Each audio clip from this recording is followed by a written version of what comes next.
Bom, hoje a gente vai abrir um arquivo, olha, um arquivo realmente único.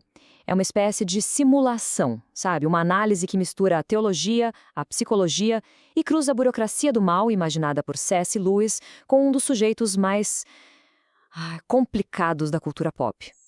O nosso paciente de hoje, EC766, mais conhecido como Eric Cartman. A ideia central do C.S. Lewis no livro Cartas de um Diabo a seu Aprendiz é simplesmente genial.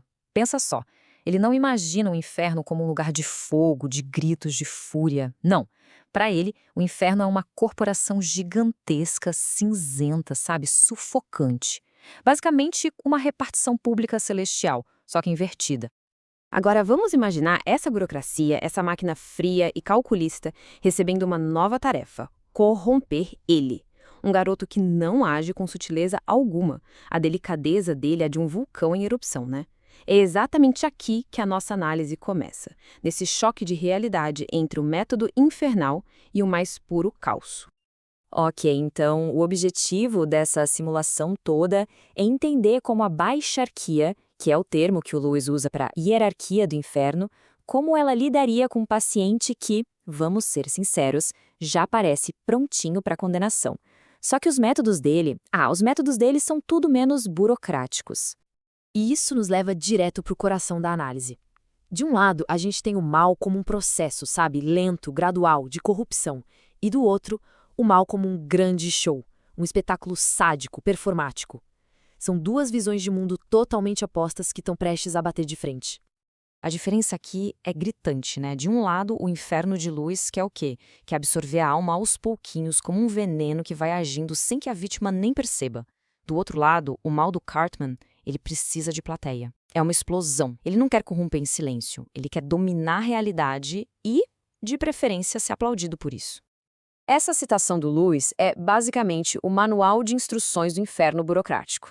O objetivo é fazer a pessoa deslizar para a condenação sem nem perceber que tomou uma decisão. O mal perfeito para essa burocracia é aquele que se parece com a normalidade do dia a dia, uma coisa que o Cartman simplesmente não consegue entender. Mas então, por que o Cartman é um caso tão especial? É porque ele quebra a própria ideia de tentação. Pensa bem, um demônio não precisa ficar sussurrando ideias más no ouvido dele. Ele já está gritando essas ideias para o mundo inteiro ouvir. Vamos dar uma olhada nas condições pré-existentes do paciente? O que torna ele único é justamente a combinação de tudo isso. O narcisismo maligno e a falta total de empatia são a base de tudo. Mas o que complica mesmo é o solipsismo radical dele, aquela crença de que somente dele realmente existe, o que permite que ele reescreva a realidade para estar sempre certo. Isso transforma ele num pesadelo operacional. Ele não é uma peça que se molda, ele é uma força da natureza. Então, aqui está o pulo do gato. Para a burocracia do inferno, o Cartman é uma faca de dois gumes. O narcisismo e a falta de empatia, isso é vitória fácil, já vem de fábrica. Mas o sadismo dele é considerado vulgar, muito espetacular. Ele chama atenção demais, que é o exato oposto do que a administração infernal quer. Ele põe em risco a operação toda. Para a gente entender melhor essa dinâmica, a administração infernal teria que focar nos vícios do Cartman, mas no jeito mais tático. Vamos começar pela gula. Só que não do jeito que a gente normalmente pensa. O Lewis traz um conceito que é brilhante, a gula da delicadeza. Não tem nada a ver com comer demais. Tem a ver com usar a comida como uma arma para tiranizar os outros. É aquela insistência em ter tudo do seu jeito, transformando uma refeição simples num exercício de poder, de controle, que só gera infelicidade ao redor. Um exemplo perfeito disso é o famoso incidente do KFC. A ação do Cartman ali não é sobre fome. É um plano executado com precisão. Ele come só a melhor parte, que é a pele crocante, de todos os pedaços de frango e deixa o resto, a carne seca, para os outros. E essa é a análise que a burocracia do mal faria. E olha, eles aplaudiriam de pé. A quantidade de comida não importa. O que importa é a qualidade do egoísmo.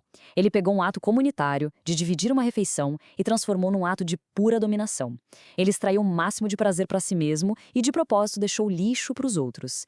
Isso, meus amigos, é a gula da delicadeza na sua forma mais pura. Agora, vamos ao clímax da psicopatia do Cartman.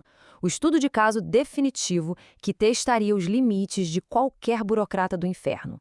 O incidente, Scott Tenorman deve morrer. Esse sim é o ponto de onde não tem mais volta.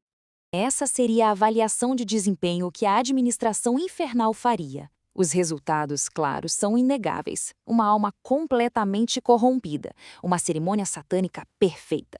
Mas a crítica é dura. É grosseiro, é espetacular demais. Um lado tão extremo, tão chocante, corre o risco de despertar uma consciência moral nas pessoas ao redor. Acaba criando santos por oposição, entende? É uma vitória tática gigantesca, mas um desastre estratégico completo. E assim a gente chega ao diagnóstico final da administração sobre esse paciente. O que fazer com uma alma como a de Eric Cartman? A resposta, no fim das contas, é um paradoxo. O paradoxo Cartman é bem simples, na verdade. Ele é o cliente ideal e, ao mesmo tempo, o pior funcionário possível.